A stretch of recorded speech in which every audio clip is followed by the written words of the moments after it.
You've seen the photos, right? Those incredible shots from the moon landing or astronauts floating in space. But have you ever stopped and thought, wait a minute, where are all the stars? It's such a simple question, but it's one that's fueled this massive, persistent conspiracy theory for decades. So today, we're going to unpack the science of light and perception and get to the real answer. Okay, so let's set the scene. The date is February 7th, 1984. You've got 5 astronauts on board the Challenger space shuttle, and they are about to do something huge. They're about to perform the first ever untethered spacewalk. Now, up until this very moment, every single astronaut who left their spacecraft was attached by a safety line, but not this time. So picture this. Astronaut Bruce McCandless, he's got this jetpack strapped on, and he just steps out into the void. And he says this amazing twist on Neil Armstrong's classic line. He was totally free, just floating out there in the immense blackness of space. And right at that moment, the pilot, Robert Gibson, snaps a photo and creates one of the most iconic images in the history of spaceflight. And this is that photo. This is what started the whole mystery. It's one of the most famous pictures ever taken in space, and the background, it's just pure, empty black. So, what is going on here? Was it all faked? Or is there a perfectly good scientific reason for that starless sky? All right, so the first piece of the puzzle isn't actually out there in space. Nope, it's inside the camera. And it all comes down to a really basic concept in photography called exposure. So what is exposure? Well, to put it simply, it's just how much light your camera's sensor is allowed to collect. If the shutter stays open longer, it collects more light and you get a brighter picture. If the shutter is super fast, it collects less light and the picture is darker. It's this constant balancing act every time you take a photo. And you know what? You already get this, probably without even realizing it. Every single time you take a picture with your phone and you slide your finger up or down to make it brighter or darker, yep, that's you manually controlling the exposure. You're literally telling the camera how much light to let in. And this is where we get to the heart of the problem. You've got the astronaut in his big, bright white suit, and he's basically a mirror for direct, unfiltered sunlight. He is an incredibly bright subject. So to get a clear picture of him, you need a really fast shutter speed. But then you have the stars, which are just these tiny, incredibly faint points of light.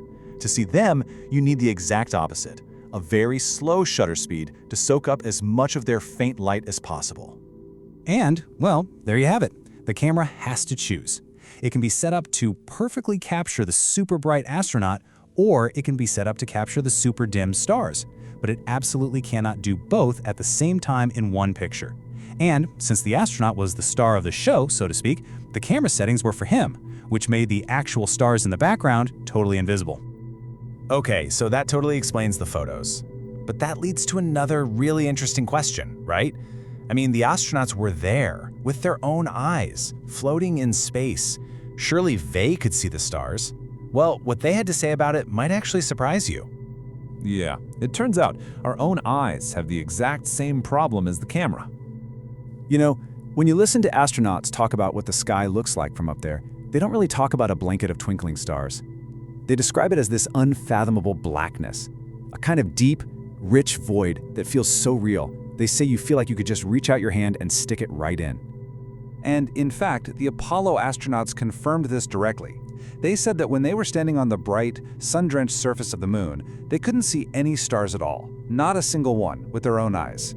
So this wasn't just some weird thing with the cameras. And the reason why is because our eyes are basically these amazing little biological cameras. They even have their own automatic exposure system. Your pupil? That's just like the aperture on a camera. When you're somewhere really bright, it shrinks down to a tiny little pinhole to stop your retina from getting totally blasted with light. And that right there is the key. When an astronaut is walking on the moon or floating outside the space station, everything around them is intensely, blindingly bright.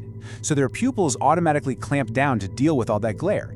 And by doing that, their eyes are physically blocking out the very faint, very delicate light coming from those distant stars. They just become invisible. But, and this is the really cool part of the story, there's a little twist. Just because they couldn't see the stars most of the time, that doesn't mean they never saw them. It turns out there was one very special place where the universe would finally show itself. So think about it. If you're an Apollo astronaut and you really want to see the stars, what do? You can't just look up. It won't work. No, you have to go find one very specific spot. You had to go stand in the shadows. The only place on the entire moon where the astronauts could actually see the stars was from inside the deep, dark shadow being cast by the lunar lander.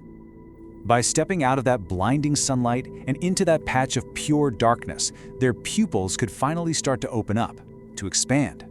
And after they stood there for a while, letting their eyes adjust, just like when you walk inside on a sunny day, the faint light from the stars would slowly start to appear. And right there, in the shadow of their spacecraft, the universe would finally reveal its incredible glory. So, this whole great cosmic mystery, it's not really a mystery at all, is it? It just comes down to the simple physics of light and the very real limits of both our cameras and our own eyes. So bottom line, the cameras had to choose between the super bright astronaut and the super dim stars. They couldn't get both. And at the exact same time, our eyes, dealing with that same intense light, automatically shrink our pupils way down, which blocks out that faint starlight. The answer was never some grand conspiracy. It was always just physics. And all of this really leaves you with one last thought, doesn't it?